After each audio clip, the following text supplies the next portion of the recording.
Planar और tetrahedral में difference करने के लिए आप लोग बच्चों ने जो याद रखना है वो ये रखना है कि जब भी लिगेंड्स हमारे पास COCN अमोनिया और एथिलीन डाइअमाइन आ जाए तो आप बच्चों ने जो मर्जी चाहे साथ में मेटल लगी हो तो आप बच्चों ने क्या करना है उसका स्केल प्लेनर होगा। लेकिन अगर हमारे पास उसमें को लिगेंड जो मर्जी हो लेकिन उसमें मेटल जो है वो आ रही हो निकल प्लाटीनियम रोडियम या गोल्ड, इसको आप याद रख सकते हैं निकल पड़ा पठान रख गोल्ड, निकल पड़ा पठान रख गोल्ड। ठीक है, अगर इनमें से कोई एलिमेंट आ जाए तो मेटल आई हो लिगेंड जात में जो मर्जी लिखा हो तो हमारे पास वो एलिमेंट कौन से होंगे, वो हमारे पास स्केल प्लेनर ज्योमेट्री शो कर रहे होंगे।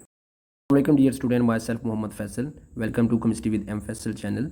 बच्चे आज हम लोग डिस्कस करेंगे केमिस्ट्री MD कैट का UHS का 2022 का जो प्रीवियस पेपर था, प्रीवियस ईयर का पेपर, उसको में रेलिवेंट जो MCQs आए थे उन सबको हम डिस्कस करेंगे और डिटेल में हम इनके शॉर्टकट और किस तरीके से हम इनको सॉल्व करते हैं।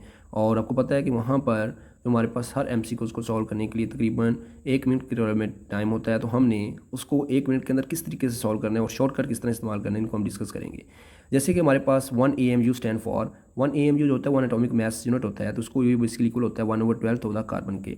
तो 69 का जो है वो हमारे पास beta is the right answer. A compound sodium oxide जो है वो 74.2% सोडियम और 25.8% हमारे पास ऑक्सीजन है। The empirical formula of compound, आपको पता है कि यहाँ पर हमारी परसेंटेज कंपोजिशन दी हुई है, तो आपको पता है एम्पिरिकल फार्मूला डिटरमिन करने के 4 स्टेप होते हैं। आपको यहाँ पर परसेंटेज कंपोजिशन सोडियम की दी हुई थी 74.2%। आपने उसके नंबर ऑफ ग्राम एटम या मोल निकालने के लिए उसको उसके एटॉमिक मास से डिवाइड करेंगे तो हमारे पास 3.22 मोल आएगा। इस तरह ऑक्सीजन के हमारे पास परसेंटेज दी हुई थी 25.8, उसके एटॉमिक मास से डिवाइड करेंगे तो हमारे पास उसके मोल्स आ जाएंगे। अब जब इनके मोल्स आ जाएंगे तो उनका एटॉमिक रेशियो निकालेंगे, उसके लिए हम स्मॉलेस्ट वैल्यू ऑफ मोल से डिवाइड करेंगे जो कि 1.61 है। तो हमने इसको भी 1.61 से डिवाइड किया, इसको भी 1.61 से डिवाइड किया, तो इसका आंसर आया 2 और इसका आंसर आया 1। इसका मतलब है सोडियम हमारे पास 2 आएगा और ऑक्सीजन हमारे पास क्या आएगा 1। इट मीन कि यहाँ पर हमारे पास ये बन जाएगा सोडियम ऑक्साइड, बेसिकली यहाँ पर नॉर्मल ऑक्साइड शो कर रहा है, तो ये हमारे पास करेक्ट आंसर जो बनेगा वो बनेगा चार्ली, यानी कि इज़ द राइट ऑप्शन। 71 थोड़ी सी इसमें स्टेटमेंट जो है वो लेंथी है, तो मैं इसको सबसे लास्ट में डिस्कस करेंगे हम लोग इसको। नेक्स्ट हमारे पास अगर आप देखें according to which scientist the probability of finding electron a certain position is possible. तो हमारे पास आपको पता है जो प्रोबेबिलिटी ऑफ फाइंडिंग इलेक्ट्रॉन जहाँ पर 95% चांसेस होते हैं वो हमें श्रोडिंगर ने बताया था, तो delta is the right answer. Which gas है the discharge tube produce lightest canal rays, तो सबसे लाइटेस्ट जो होगा वो हमारे पास बनाएंगे जिनका मैस कम होगा। ठीक है, तो इसमें अगर आप देखें तो हमारे पास सबसे कम मैक्स वाला जो हमारे पास आ रहा है वो हाइड्रोजन, तो इसमें जो 40 इज़ द राइट आंसर। और सबसे अगर मुझे पूछेगा कि सबसे ज़्यादा मैथ्स वाला कौन बनाएगा तो वो मेरे पास नियॉन होगा, जिसको मैथ्स का है सबसे ज़्यादा है। अगर आप देखें तो नेक्स्ट हमारे पास 74 है, which element has the ground state electronic configuration. तो ये हमारे पास इलेक्ट्रॉनिक कन्फिगरेशन किसी एलिमेंट की दी हुई है, तो हमें बताना है ये एलिमेंट कौन सा है। अगर आप इसको एलिमेंट के टोटल हमारे पास नंबर अटोमिक देखेंगे इलेक्ट्रॉन, तो 2 4 10 और हमारे पास 18 है। और आपको पता है 18 जो अटोमिक नंबर होता है वो हमारे पास किसका होता है, आर्गोन का होता है। इस तरह अगर हमारे पास सोडियम की अगर मैं इलेक्ट्रॉनिक कन्फिगरेशन देखता हूँ तो आर्गोन की इलेक्ट्रॉनिक कन्फिगरेशन हमारे पास ये बन रही है। सोडियम की इलेक्ट्रॉनिक अटोमिक नंबर 11 होता है, 1s2 2s2 2p6 और 3s1 है। ठीक है, इसी तरीके से हम इसको यूँ भी लिख सकते हैं कि आपको पता है कि जो सोडियम है उसका एटॉमिक नंबर हमारे पास 11 है, तो हम इसको यूँ लिख सकते हैं नियॉन, जिसका एटॉमिक नंबर आपको पता है 10 होता है, और साथ हमें लिख सकते हैं 3s1। तो इस तरीके से हम इस इलेक्ट्रॉनिक कन्फिगरेशन को लिख सकते हैं। नेक्स्ट हमारे पास जो है वो क्लोरीन है, उसकी इलेक्ट्रॉनिक कन्फिगरेशन हमारे पास 1s2 2s2 2p6 3s2 3p5 होती है। और सल्फर है जिसका एटॉमिक जो हमारे पास 1s2 2s2 2p6 3s2 और 3p4 होती है। तो ये हमारे पास जो इलेक्ट्रॉनिक कन्फिगरेशन दी हुई थी वो किसकी दी हुई थी, आर्गोन की दी हुई थी। तो लिहाजा हमारे पास the right option is alpha. What is a proton, यानी कि एटॉमिक नंबर जो है वो element 4 unpaired electron in its ground state, यानी कि ये में एटॉमिक नंबर दिए हुए और हमने बताना है कि किस में 4 अनपेयर इलेक्ट्रॉन है। अगर आप देखें तो सबसे पहले एटॉमिक नंबर दिया हुआ है 6। अब 6 एटॉमिक नंबर होता है किसका, कार्बन का। इसमें अगर आप अनपेयर देखेंगे तो इसमें अनपेयर सिर्फ कितने हैं, 2 नज़र आ रहे हैं। 1s2 2s2 और 2p के अंदर 2 अनपेयर हैं। सिलिकॉन इसका एटॉमिक नंबर 14 होता है, यानी कि 14 लिखा हुआ है। 14 बेसिकली एटॉमिक नंबर है किसका, सिलिकॉन का। इसके अंदर हमारे पास कार्बन और सिलिकॉन क्योंकि एक ही ग्रुप के एलिमेंट हैं, इसका मतलब है दोनों के अंदर अनपेयर कितने होंगे, 2 होंगे। अब टाइटेनियम हमारे पास एटॉमिक नंबर 22 लिखा हुआ था, बेसिकली 22 इसका होता है, टाइटेनियम का होता है। इसकी जो इलेक्ट्रॉनिक कन्फिगरेशन आप देखते हैं तो ये बनती है 4s2 3d2। 4s के अंदर 2 इलेक्ट्रॉन है और 3d के अंदर कितनी है, 2। इसका मतलब यहाँ पर 2 अनपेयर इसके अंदर भी हैं। लेकिन अगर आप यहाँ पर एटॉमिक नंबर देखें तो 26 लिखा हुआ था। 26 एटॉमिक नंबर होता है आयरन का। आयरन की इलेक्ट्रॉनिक कन्फिगरेशन होती है 4s2 3d6। अब इसमें 4s के अंदर तो 2 इलेक्ट्रॉन हैं, लेकिन 3d के अंदर हमारे पास कितने हैं, 6 हैं। तो अगर हम 5 ऑर्बिटल बनाएं 1 2 3 4 5, तो यहाँ पर 1 इलेक्ट्रॉन 2 3 4 5 और छठा इलेक्ट्रॉन इसमें आ जाएगा। तो यहाँ पर ये पेयरिंग वाले आ गए और अनपेयर कितने हैं, 1 2 3 और 4। लिहाजा 26 वाले में जो हमारे पास अनपेयर हैं वो कितने होते हैं, 4 होते हैं। तो लिहाजा यहाँ पर जो करेक्ट आंसर बनेगा वो हमारे पास कौन सा बनेगा, डेल्टा बनेगा। तो 76 की अगर हम बात करें तो 76 है, a gaseous mixture contain 9.6% nitrogen ammonia and 22.6% nitrogen and 67.8% hydrogen gases. आपने बताना if the total pressure is 50 atm then the partial pressure of hydrogen is. Total pressure दिया हुआ है और हर एक की आपको हमारे पास परसेंटेज भी दी हुई है। तो आपको पता है कि जो पार्शियल प्रेशर फाइंड करने का हमारे पास फार्मूला होता है कि पार्शियल प्रेशर, जैसे for example partial pressure of A is equal to mole fraction of A is equal to P T, total pressure. तो मोल फ्रैक्शन का फार्मूला होता है कि number of moles over total number of moles of mixture. अब यहाँ पर हमारे पास percentage दी हुई है 9.6% अमोनिया दिया हुआ था। 9.6 का मतलब है 100 में से उसके 9.6 हैं, तो राजा 9.6 ओवर 100 और टोटल प्रेशर यहाँ पर कितना है, 50 है। तो आप इसका करेंगे तो ये हमारे पास पार्शियल प्रेशर ऑफ अमोनिया आ जाएगा। इस तरह आपको परसेंटेज दी हुई थी नाइट्रोजन की जो कि 22.6% का मतलब ये है कि 22.6 मोल्स हैं किसके अंदर, 100 के अंदर। इसका मतलब 100 के अंदर 22.6 होगा। ये आपकी मोल फ्रैक्शन आ गई एक तरह की, और ये आपका क्या है, टोटल प्रेशर। इसका मतलब ये आ जाएगा पार्शियल प्रेशर ऑफ नाइट्रोजन।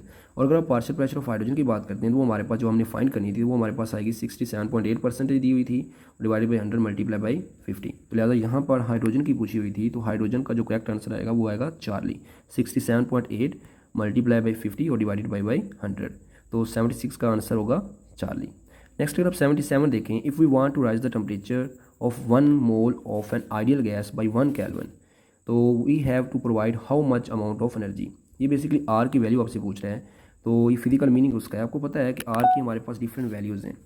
अगर आप लोगों के पास नॉन ऐसे में देखते हैं तो वो हमारे पास ये आपको वैल्यूज़ आनी चाहिए, 0.0821 ATM डेसीमीटर क्यूब पर मोल पर केल्विन। अगर आप 1 मोल किसी गैस का 1 केल्विन टेम्परेचर बढ़ाना चाहते हैं तो आपको इतनी एनर्जी क्या करनी पड़ेगी, देनी पड़ेगी, 0.082। यहाँ पर ATM decimetre cube basically unit of energy यहाँ पर ले रहा है। इसी तरह अगर हमारे पास 1 एटमॉस्फेयर जो होता है 1 ATM, अब 1 ATM इक्वल होता है 760 टॉर के या फिर 760 मिलीमीटर ऑफ मरकरी के। अगर आप यहाँ पर देखें तो अगर हम ATM से इसका यूनिट निकालना चाहते हैं टॉर में, अगर हम यहाँ पर 1 ATM आपको पता है 760 टॉर के या 760 मिलीमीटर ऑफ मरकरी के इक्वल होता है। तो अगर हम इसका यूनिट निकालना चाहते हैं टॉर में और हमारे पास डेसीमीटर क्यूब में, तो हम इस ATM की जगह पर 760 से इसको जब मल्टीप्लाई करेंगे तो वो आंसर आएगा 62.4 टॉर डेसीमीटर क्यूब पर मोल पर केल्विन। अगर आप यहाँ पर डेसीमीटर क्यूब से सेंटीमीटर क्यूब में जाना चाहते हैं तो फिर आप लोग क्या करेंगे, इसको आपको पता है 1 decimetre cube equal to 1000 centimetre cube equal होता है। तो आप इसको जब 1000 से मल्टीप्लाई करेंगे वो आएगा 62,400 टॉर सेंटीमीटर क्यूब पर मोल पर केल्विन। इस तरह अगर आप ऐसा यूनिट में इसकी वैल्यू निकालते हैं वो आएगी 8.3143 न्यूटन मीटर पर मोल पर केल्विन, और न्यूटन मीटर इक्वल होता है किसके, जॉल के। तो ये आएगा 8.3143 जॉल पर मोल पर केल्विन। और आपको पता है जो 1 कैलोरी होता है वो 4.18 जॉल के इक्वल होता है। तो अगर आप यहाँ पर इसको जॉल से कैलोरी में कन्वर्ट करना चाहते हैं, इसको आप वैल्यू को 4.18 से जब डिवाइड करेंगे तो ये आंसर आएगा 1.989 कैलोरी पर मोल पर केल्विन। तो ये सारी वैल्यूज़ बेसिकली बता रही हैं कि जब 1 मोल गैस का 1 केल्विन टेम्परेचर देना हो, बढ़ाना हो या उसको कम करना हो, तो आपको या तो इतनी एनर्जी देनी पड़ेगी या इतनी एनर्जी कम करनी पड़ेगी। ये सारी वैल्यूज़ डिफरेंट यूनिट के लिए हमारे पास यूज़ होती हैं। तो ये सारी की सारी आपको पता होनी चाहिए। वो हमारे पास जो आंसर है उसमें अगर आप देखेंगे अल्फा ऑप्शन, तो वो वहाँ पर लिखा हुआ है 0.0821 जॉल, तो ये नहीं ठीक है।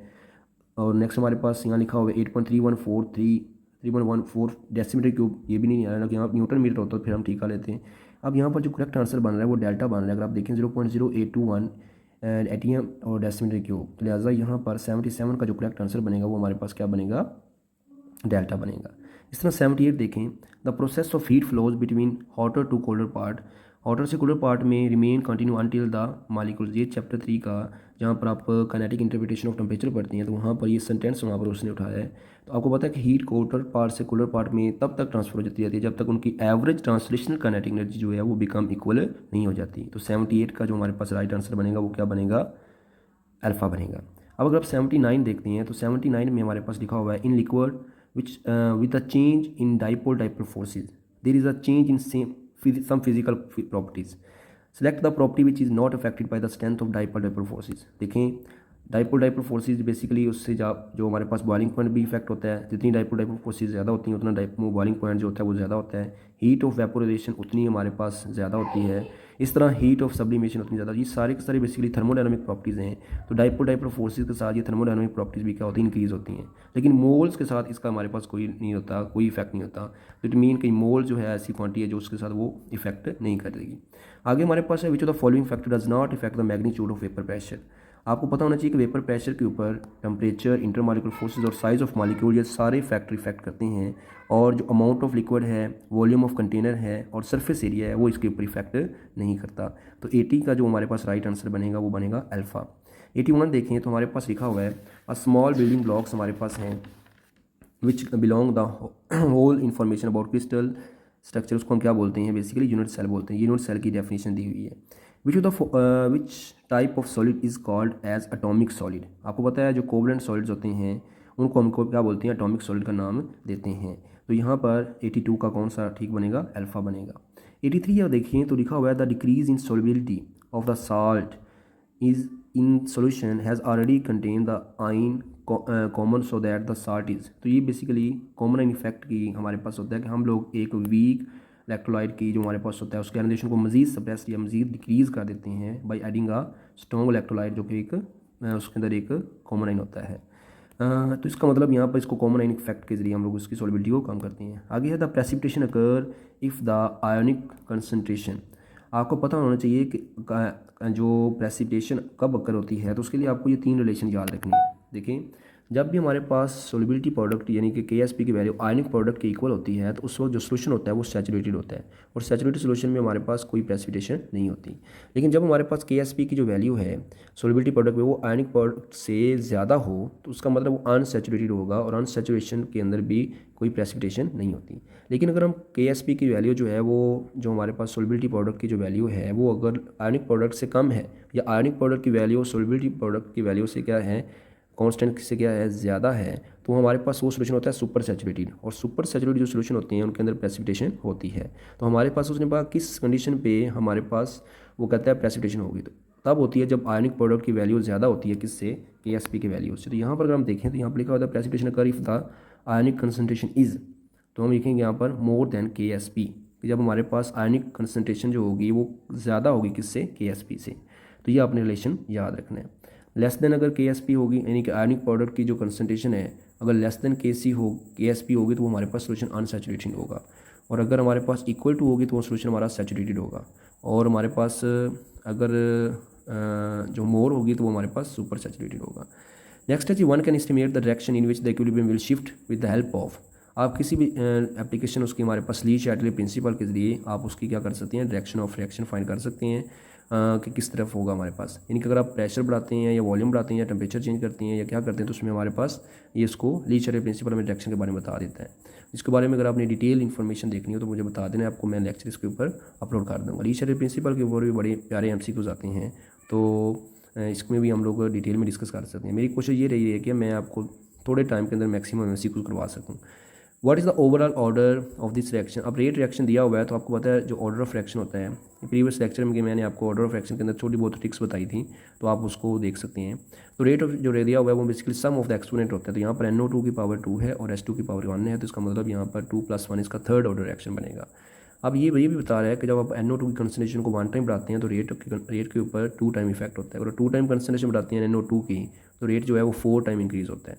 ओवरऑल जो है ये 2 + 1 थर्ड ऑर्डर रिएक्शन है। वो कहता था catalyst in which the catalyst and the reactant are in same phase. Very easy MCQs था तो उसको हम बोलते हैं होमोजीनियस कैटालिसिस का नाम देते हैं। बोर्न-हैबर साइकिल जो है use to determine the lattice energy of the ionic compound is the application of. ये बोर्न-हैबर साइकिल जो है बेसिकली एप्लीकेशन है किसकी, एस्ला की एप्लीकेशन है, ठीक है, जिसमें आप जैसे आपने वो पूरे का पूरा साइकिल पढ़ा जिसमें आप सोडियम क्लोराइड की आप क्या फाइंड करते हैं, लैटिस एनर्जी जो कि 787 होती है। नेक्स्ट है which of the following term is a state function. तो आपको पता है कि टेम्परेचर हो गया, प्रेशर हो गया, वॉल्यूम हो गया, इंटरनल एनर्जी हो गया, इंथैल्पी हो गया, ये सारे के सारे बेसिकली स्टेट फंक्शन हैं। तो यहाँ पर उसने स्टेट फंक्शन बेसिकली इंथैल्पी दिया हुआ है, लिहाजा इंथैल्पी H जो है वो हमारा एक स्टेट फंक्शन है। स्टेट फंक्शन वो होते हैं जिनकी हमारे पास इनिशियल और फाइनल वैल्यू होती है और वो डिपेंड नहीं करते किसके ऊपर, इनिशियल सॉरी डिपेंड नहीं करते पाथ के ऊपर। लेकिन अगर हम हीट की बात करते हैं, वर्क की बात करते हैं और ईएमएफ की बात करते हैं, तो हीट, वर्क और ईएमएफ जो है वो स्टेट फंक्शन नहीं है, बल्कि वो क्या है, पाथ फंक्शन है। जो चीज़ें स्टेट फंक्शन नहीं होती वो पाथ फंक्शन होती हैं। ठीक हो गया। तो यहाँ पर उसने पूछा हुआ था कौन सा स्टेट फंक्शन है, तो हम इसमें बताएंगे कि एंथैल्पी हमारा क्या है, स्टेट फंक्शन है।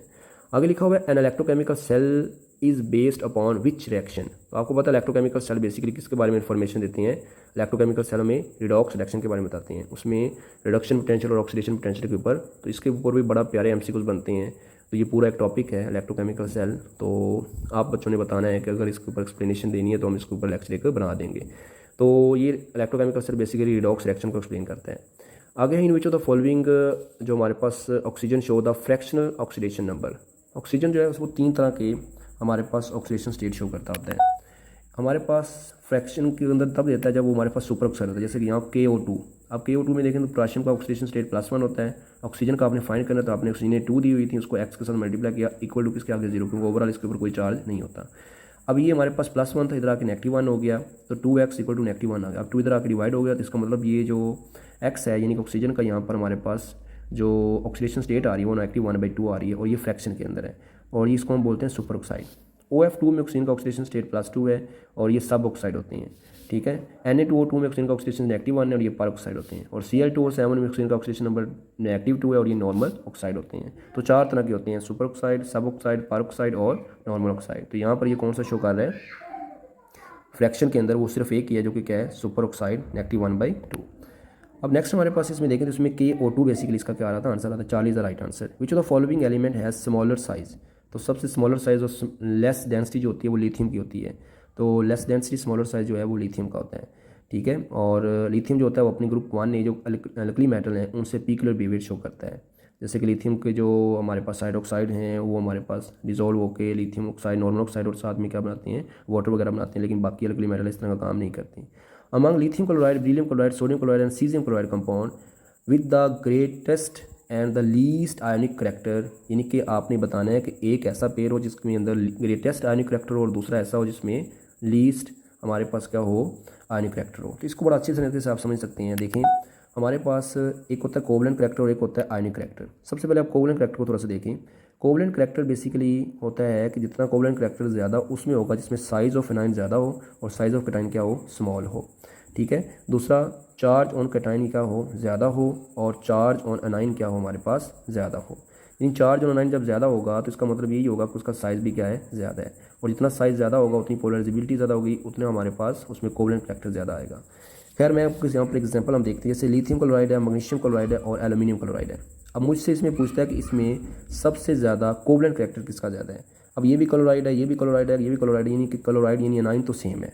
अब मैं देखूंगा कैटाइन में हमारे पास किसका साइज़ स्मॉल है या किसका चार्ज ज़्यादा है। अब चार्ज ज़्यादा देखें तो ये हमारे पास एल्यूमिनियम का है। इसका मतलब ये जो AlCl3 है इसके अंदर जो कोवलेंट करेक्टर है, कोवलेंट करेक्टर जो है वो हमारे पास मैक्सिमम है। कोवलेंट करेक्टर क्या है, मैक्सिमम है। और इसमें जो आयनिक करेक्टर है वो हमारे पास क्या है, मिनिमम है। इसका मतलब क्या हुआ, मतलब ये हुआ कि इसमें सबसे ज़्यादा ग्रेटर चार्ज जो है वो एल्यूमिनियम का, लिहाजा कि इसमें क्या होगा, सबसे ज़्यादा कोवलेंट करेक्टर इसमें ज़्यादा होगा। अगर इसमें कोवलेंट करेक्टर सबसे ज़्यादा, इसका मतलब इसमें लीस्ट क्या होगा, आयनिक करेक्टर होगा। और सबसे ज़्यादा जो हमारे पास जो कोवलेंट जो आयनिक करेक्टर होगा वो हमारे पास किसका होगा, इसका होगा। तो आयनिक करेक्टर सबसे ज़्यादा हमारे पास इसका होता है और कोवलेंट करेक्टर सबसे ज़्यादा इसका होता है। कोवलेंट करेक्टर के लिए आपने क्या देखना है, चार्ज ऑन कैटाइन और size of anion. Charge on cation ज़्यादा होना चाहिए और साइज़ ऑफ कैटाइन क्या होना चाहिए, ज़्यादा होना चाहिए। अब इसको थोड़ा सा हम डिस्कस करते हैं आयनिक करेक्टर के हिसाब से। अब आयनिक करेक्टर हमारे पास जो होता है वो आप लोग जितना आयनिक करेक्टर जितना ज़्यादा होता है, जितना इलेक्ट्रोनेगेटिविटी डिफरेंस क्या होता है, ज़्यादा होता है। तो उस आयनिक करेक्टर उतना ज़्यादा होता है जितना मेटालिक करेक्टर ज़्यादा होता है। ये दो आपने बातें याद रखनी है। अब फॉर एग्जाम्पल मेरे पास है lithium chloride, sodium chloride, potassium chloride, barium chloride और सीजियम क्लोराइड। अगर हमारे पास अनाइन सेम दिए हों, अनाइन सेम दिए हों तो आपने क्या चेक करना है, आपने मेटालिक करेक्टर चेक करना है। अब लिथियम, सोडियम, पोटेशियम, बेरियम और सीजियम में सबसे ज़्यादा मेटालिक करेक्टर किसका होता है, सीजियम का होता है। लिहाजा जो हमारे पास यहाँ पर ये सबसे ज़्यादा आयनिक करेक्टर ज़्यादा किसका होगा, सबसे ज़्यादा आयनिक करेक्टर किसका ज़्यादा होगा, सीजियम क्लोराइड का होगा। और अगर हम सबसे ज़्यादा कोवलेंट करेक्टर देखेंगे तो वो किसका होगा, लिथियम क्लोराइड का होगा। अब लिथियम क्लोराइड का कोवलेंट करेक्टर क्यों ज़्यादा है, क्योंकि इसका साइज़ स्मॉल है, साइज़ ऑफ कैटाइन क्या है, स्मॉल है। ठीक है। और साइज़ ऑफ एनाइन जो है वो हमारे पास लार्ज है। तो तो इसका मतलब इसमें जो कोवलेंट करैक्टर सबसे ज़्यादा है, कोवलेंट करैक्टर हमारे पास क्या है, मैक्सिमम है। और यहाँ पर जो है वो हमारे पास आयनिक करैक्टर जो है वो हमारे पास क्या है, मैक्सिमम है। अब अगली बात पे हम आते हैं। अगर फॉर एग्जांपल मेरे पास, अब नेक्स्ट हमारे पास अगर फॉर एग्जांपल मेरे पास दिया हुआ है lithium fluoride, lithium chloride, lithium bromide और लिथियम आयोडाइड। जब हमारे पास कैटाइन सेम दिए हों और अनाइन डिफरेंट दिए हों, तो अब आपने चेक क्या करना है, आपने डिफरेंस ऑफ इलेक्ट्रोनेगेटिविटी देखनी है।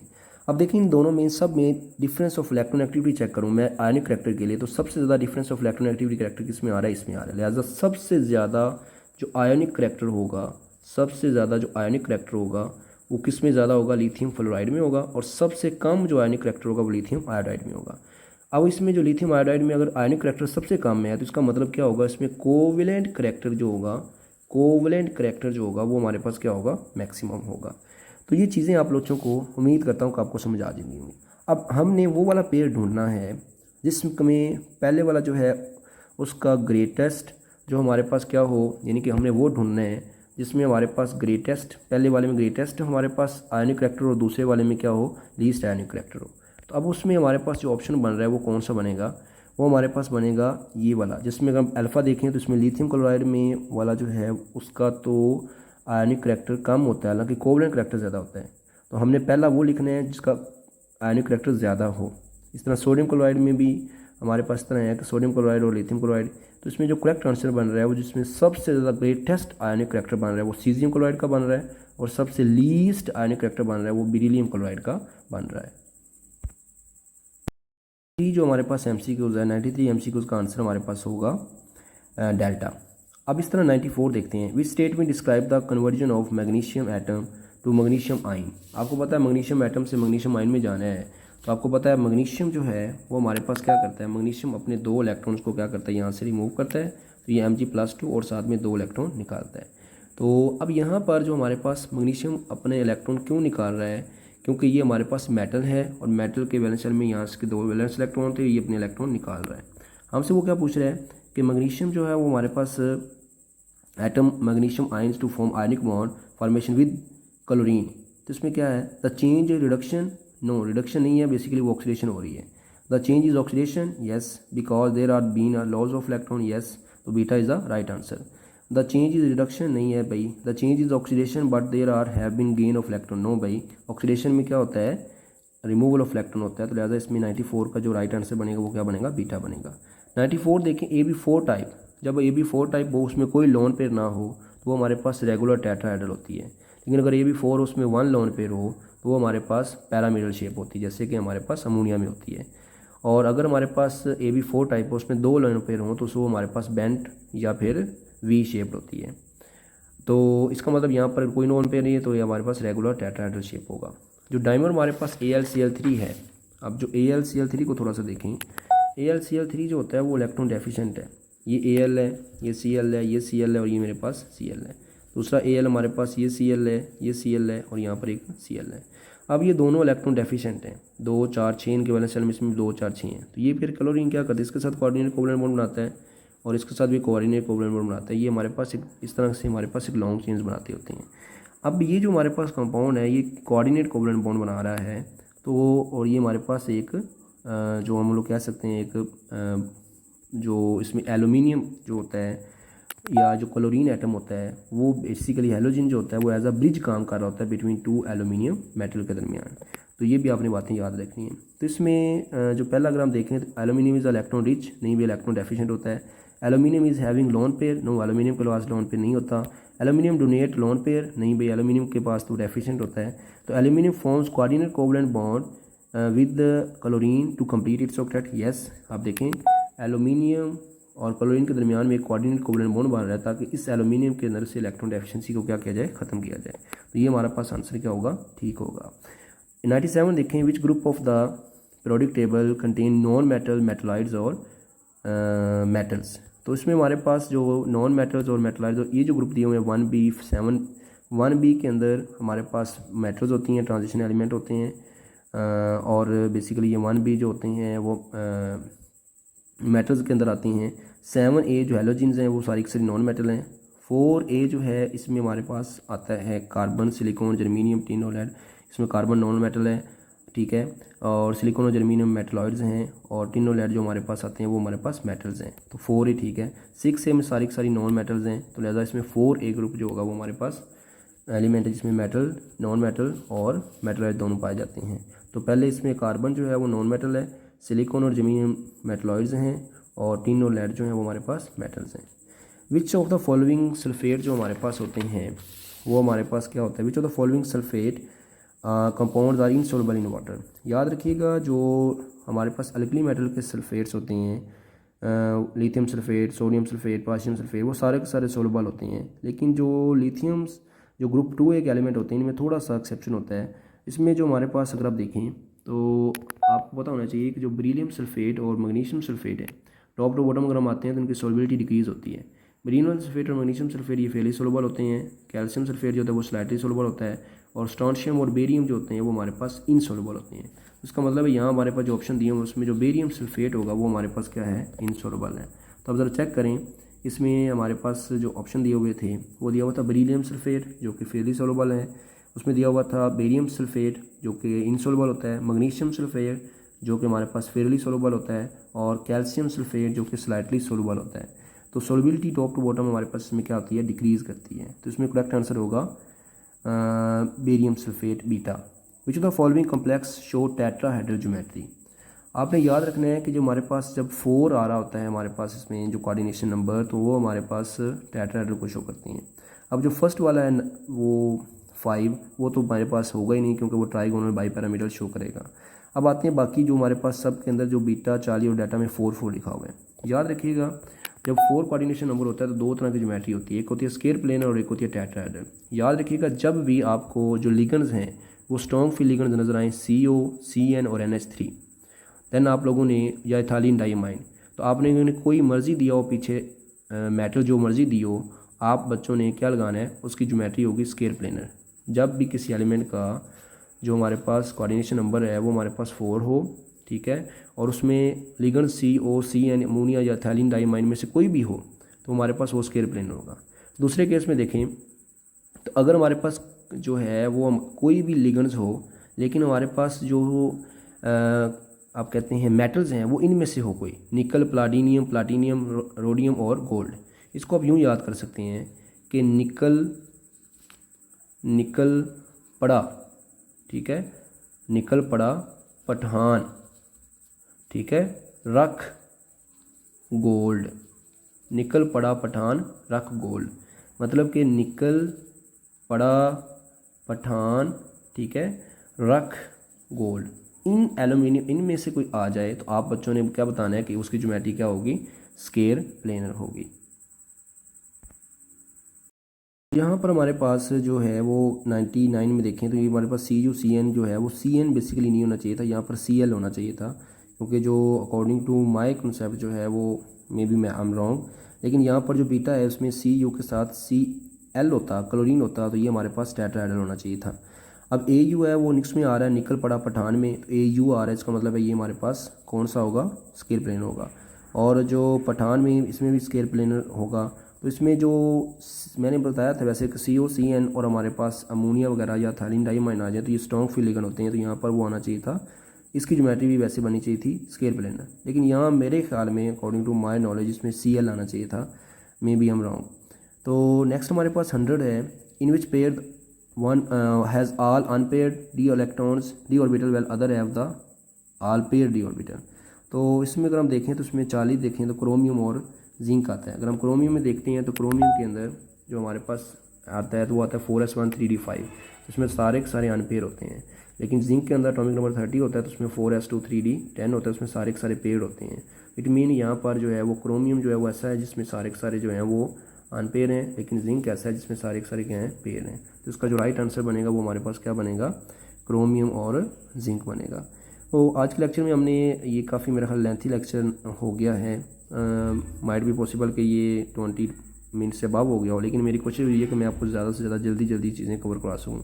अब MCQ नंबर जो हमारे पास 71 है और ये प्रीवियस हैं वो हम नेक्स्ट लेक्चर में इसको डिस्कस करेंगे। कोई भी क्वेश्चन हो, कोई भी इसके रेलेवेंट चीज़ पूछनी हो, कुछ समझ में ना आई हो बात, तो आप दोबारा नीचे कमेंट सेक्शन में पूछ सकते हैं। अपना बहुत सारा ख्याल रखिएगा जी। अल्लाह हाफिज़।